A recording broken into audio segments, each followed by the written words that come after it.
Dr. Anders. I know that you would give me the correct or more accurate answer. So it is about history. What happened to Catholics in England after Henry VIII died? Yes, thank you. Well, they had a brief respite under the Queen Mary. She was not very nice to the Protestants, but she was okay to the Catholics. Mary didn't last very long.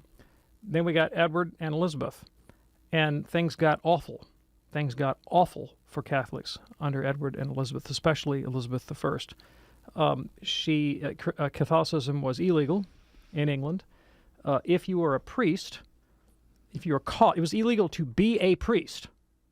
Couldn't be a priest and live in the United Kingdom. If you were a priest, you were tortured to death in the most brutal of ways. You were drawn and quartered, which if you've ever saw Braveheart with Mel Gibson, you saw what drawing and quartering looks like. It is not a fun way to go. No.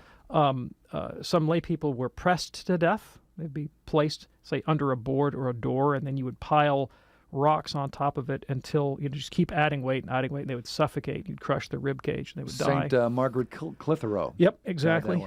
Yeah. You could not hold public office. You couldn't be involved in civic life. You couldn't go to the universities.